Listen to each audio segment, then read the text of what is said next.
Someone on the job site just made a mistake, and all your guys look at you and think, how's he going to respond? Your body language in that moment could make or break production for the rest of the day. Body language has a massive impact, and in today's episode, we're going to dive into that in detail. Let's go. This is Eric Anderton, and you're listening to Construction Genius, a leadership masterclass. Thomas Edison said that genius is 1% inspiration and 99% perspiration. If you're a construction leader, you know all about the perspiration, and this show is all about the 1% inspiration that you can add to your hard work to help you to improve your leadership.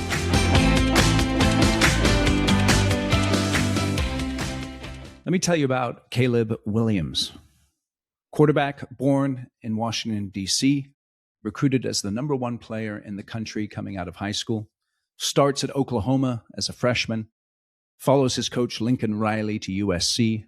At USC, he won the Heisman Trophy in 2022 as a sophomore, 42 touchdowns, 5 interceptions, led USC from 4-8 the year before to an 11-2 record. In his career, he threw for over 10,000 yards in college, 120 touchdowns, generational talent.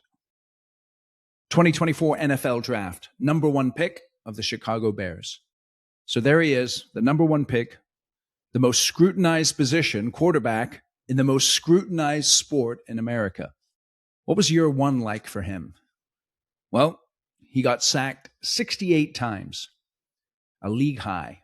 The Chicago Bears went 5-12. The head coach was fired in the middle of the season. Offensive coordinator fired. Complete chaos.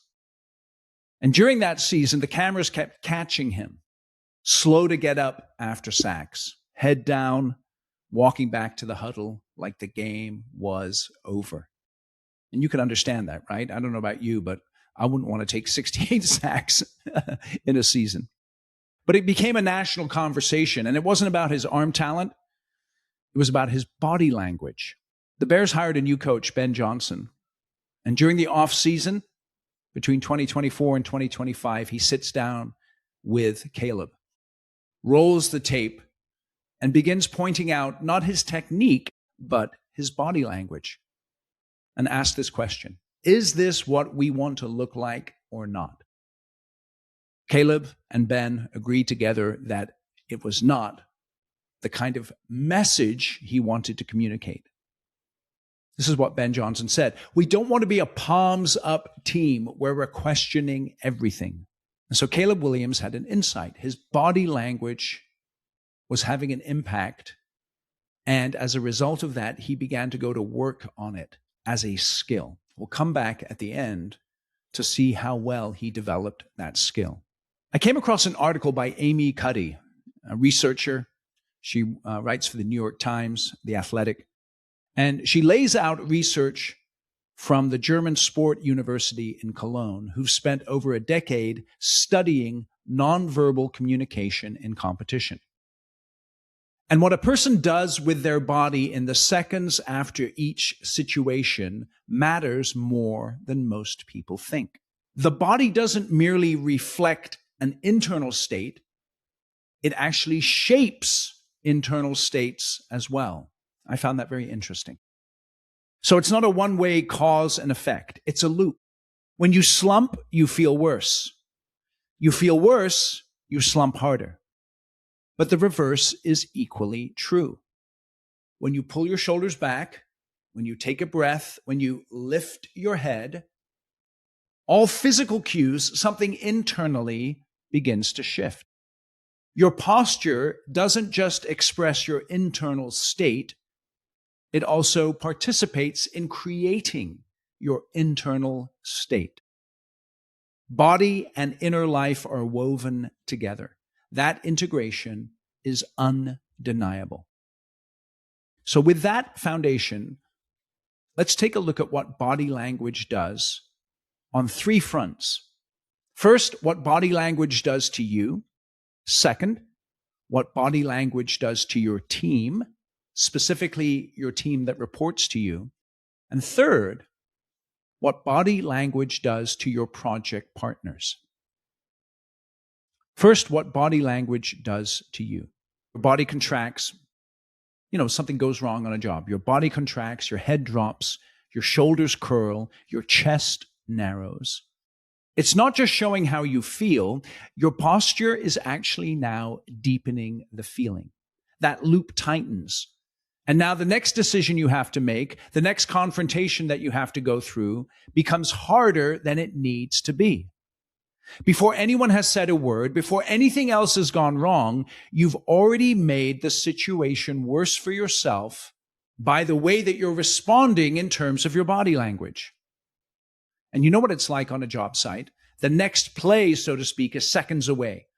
A sub's going to screw up, an inspector's going to show up, an incident's going to happen, something's going to happen.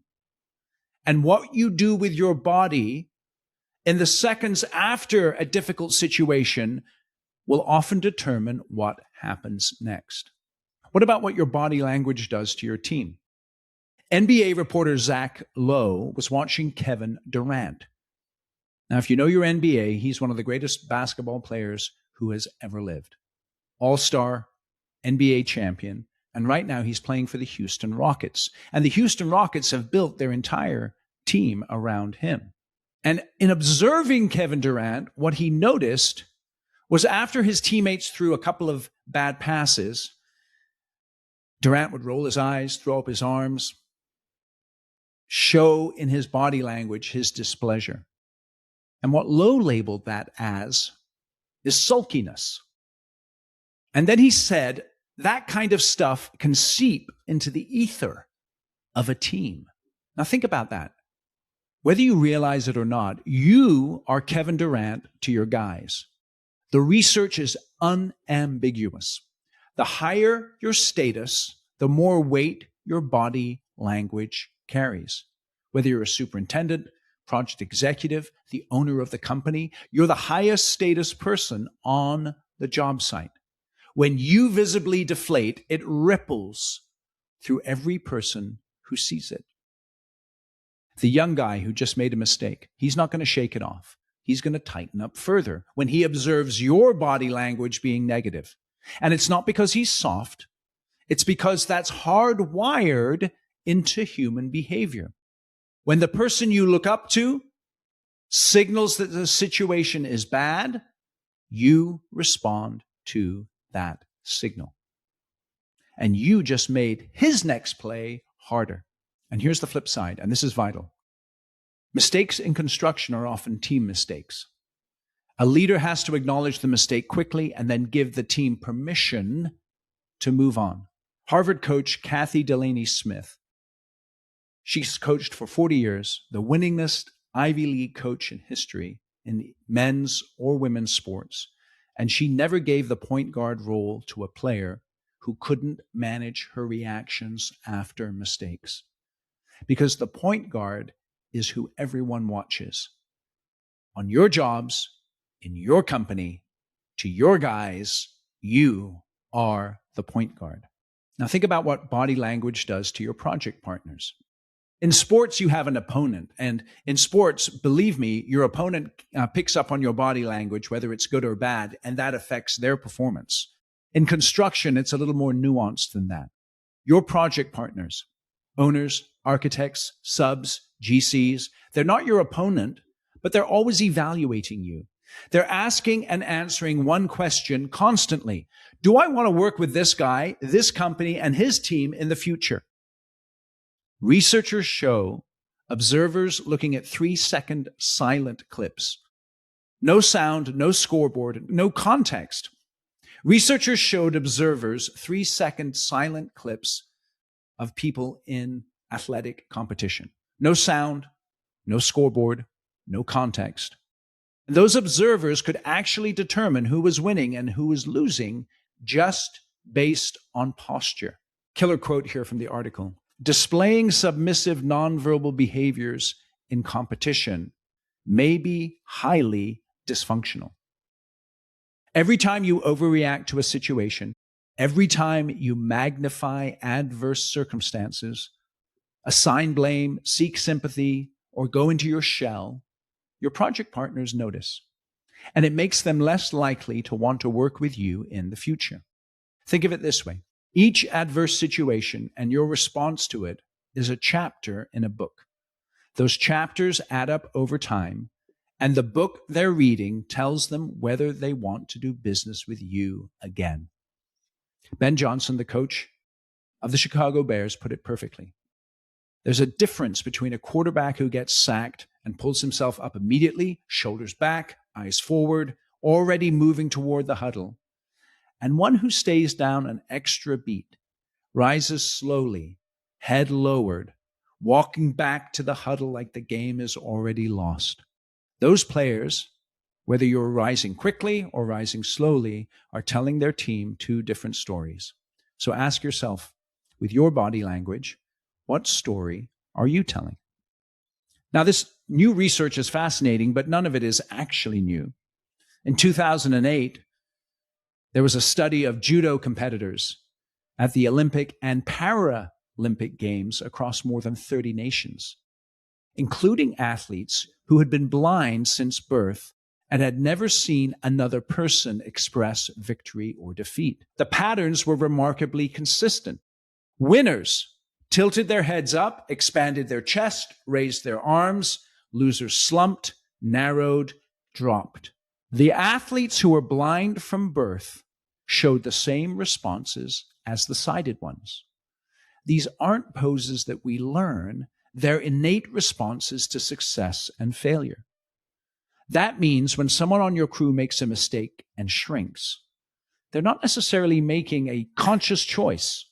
They're experiencing a pull that is older than language, older than sport. It isn't a character flaw, it's human wiring. The question isn't whether that pull exists, it's what we can learn to do about it. Here's why that matters for how you lead. When someone slumps after a mistake, it doesn't automatically mean that they're a bad person, it means that they're human. The goal isn't to eliminate the response, it's to develop awareness of it and learn how to manage it so a different response can be chosen. And this is why this is hard. The research shows that fatigue degrades your ability to regulate intentional body language, but automatic emotional expressions persist. So think about that. Precisely when it matters most, the body is least equipped to cooperate. In construction, that's day 60 of a 90-day push, the end of a brutal week, when you're behind schedule or over budget or short-handed. The moment you most need to project control and confidence is exactly when your body won't cooperate. That's why it's vital for you to manage the big three: your sleep, your nutrition, and your exercise, because those have a massive impact on how you feel and how you can deal with stressful situations. So if you're not managing those three, don't be surprised when you consistently demonstrate body language that is negative when you're under pressure. Your physical condition is a leadership decision and one that you have complete control over. Make sure that you are exercising that control in those three areas: sleep, nutrition, and exercise. Because you cannot separate how you take care of your body from how you show up for your team. Before I get to the next section, let me just take 30 seconds. This topic, body language, comes up constantly in my coaching work with senior leaders in construction. One of the things I do with every client is a 360 assessment. We go out to the people around them, their peers, their direct reports, the people above them, and we ask them for honest feedback. And body language comes up more than you might think. Not in those exact words, but you hear it. He shuts down in tough meetings. She gets visibly frustrated when things get wrong. The team walks on eggshells around him when a project's in trouble. That's body language. And the leaders I work with are often the last ones to know that it's happening. They're just not aware of it. I work specifically with high-performing leaders in construction companies, people who are already good at what they do and want to get to the next level. If that's you, or if you have leaders in your organization you want to develop, I'd love to have a conversation. Just a 10-minute conversation to see if there's a possible fit in terms of doing some coaching work together. There's a link in the show notes where you can book that call. I'd love to connect. Okay. Now let's be honest here. I'm talking about myself as much as anyone as I'm going through this body language discussion because I react quickly. I can be quick to make judgments. It shows on my face and in my words. If you're willing to admit that you're a flawed human, that's the baseline. But don't obsess about it. But it does help to identify why that body language kicks in a negative way. If you're like me, maybe it's because of pride. You don't like to be wrong. Or maybe it's because you care so much and every mistake feels personal. Or you hate to look bad in front of a client or your team, or even as you look in the mirror at yourself. And notice what those have in common. They're all about you. The moment you make adverse situations about yourself, you're out of control. You've lost the room. You've lost your ability to influence people. And your reaction in adversity is teaching your guys how to react. They're watching. They're impressionable. They're absorbing your standard. If you want a cool, poised team that reacts well under pressure, you have to be a cool, poised leader. It starts with you. Let's talk about building that skill. Here's the most important reframe in this entire episode. Body language is a habit, not a personality trait, not a character flaw, but a habit. And your habits can be reshaped. You can learn to choose good body language or bad body language, but it does start with awareness. You need someone who will tell you the truth. You need someone who's going to tell you the truth. Ben Johnson sat down with Caleb Williams and he showed him the film. The film is undeniable. And he asked him a question. Is this what we want to look like? So what you want to do with this body language piece is introduce the idea to your team. And in construction, we don't have a game film, but you have meetings, you have job walks, and you can ask people to evaluate you and give you feedback. So to speak, review the tape after the meeting. Ask someone that you trust, how did I handle myself when the owner pushed back on that change order? What did my face do when the sub said they were going to have delays? And try and get as specific and granular as you can. When did I lose it? Which situations? Which people? How did I lose it? What are those micro gestures that I make that I may not even know I'm making? It's interesting because people know when you're pissed before you even say a word. People know when you're upset before you even say a word. And are you aware of that and aware of what you're broadcasting? And it's interesting because you don't build this skill in the moment. You build it before the moment. You need to know the key situations where you're likely to display poor body language.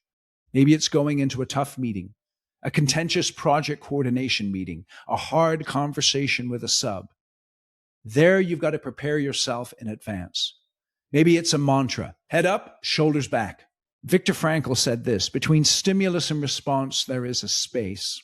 And one of the things you can do in terms of managing your body language is to understand when is that stimulus going to come in?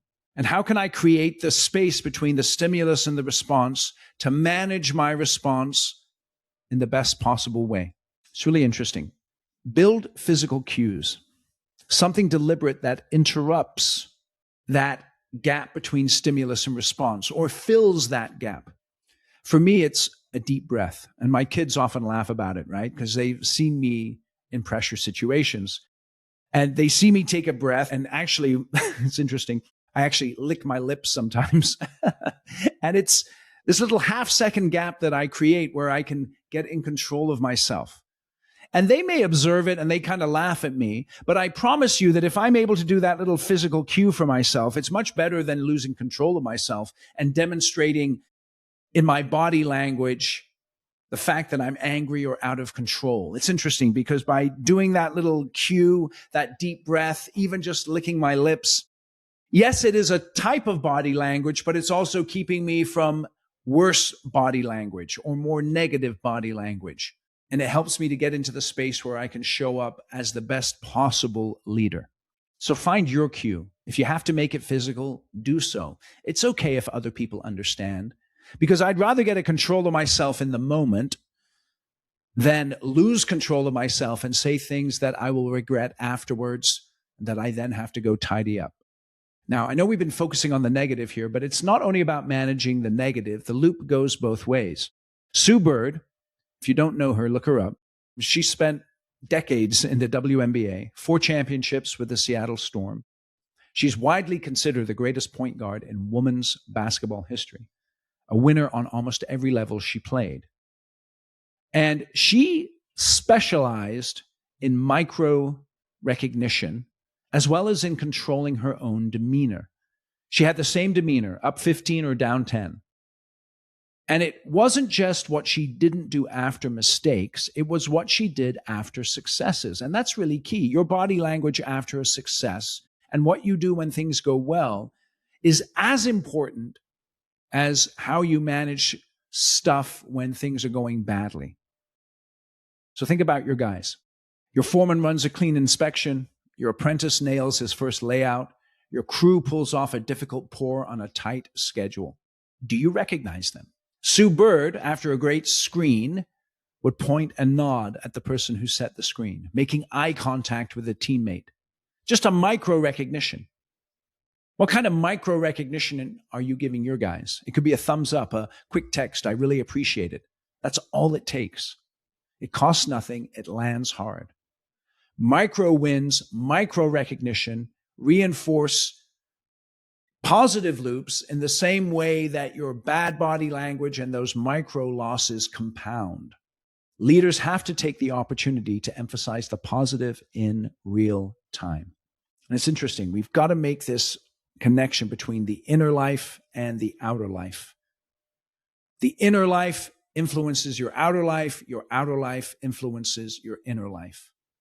If you can manage your body language and express positive body language, it's going to shift how you feel inside as well. So you got to deal with your pride. You've got to deal with the fear of looking bad, the need to be right. The leader who has done both the inner work and the outer work is the leader who shows up and has the greatest positive impact. All right, remember where we started. Caleb Williams, Heisman winner, number 1 pick, has a tendency to wear his heart on his sleeve. His new coach, Ben Johnson, sits him down, rolls the tape, and they identify that negative body language. But they treat it like a skill, and they go to work on it. And in year 2, 2025, Caleb Williams threw 27 touchdowns, 7 interceptions, a Bears franchise record in passing yards. His body language was completely changed. Led the Bears to their first division title since 2018, their first playoff win since 2010. And at the end of the season, Johnson said this: the things we highlighted for Caleb at the start of the season, I did think they improved. I'm Caleb Williams' number 1 believer. And it's interesting. They didn't just work on the technique. They didn't just work on shoring up the offensive line. They worked on the body language, and it had a massive impact on his performance. He didn't become robotic. He became a leader. He found the space between stimulus and response, and in that space chose his response.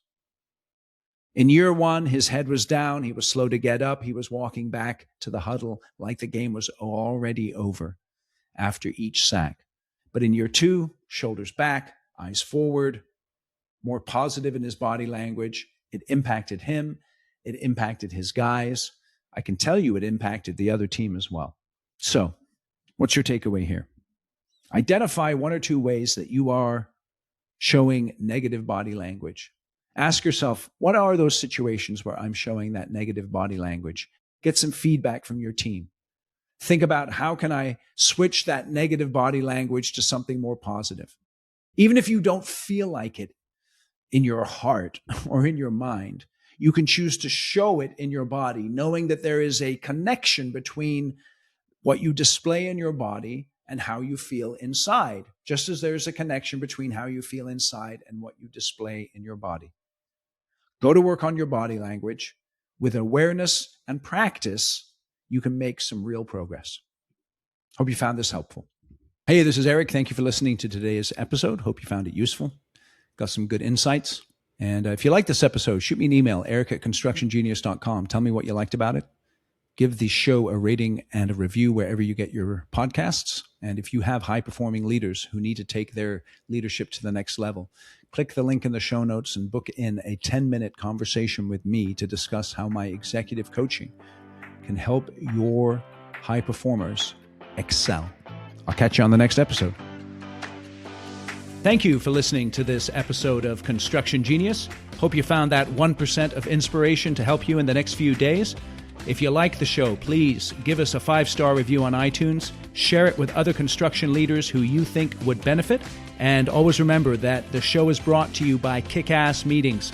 I've been working with construction leaders since 2004, teaching them how to run extremely effective problem-solving meetings that gets their people collaborating, taps into their creativity, and to get yourself a free copy of the Kick-Ass Meeting Report, go to www.ericanderton.com/kickassmeetings. Grab yourself that free report, read it, use it in your business. You'll find it extremely useful. And thanks again for listening.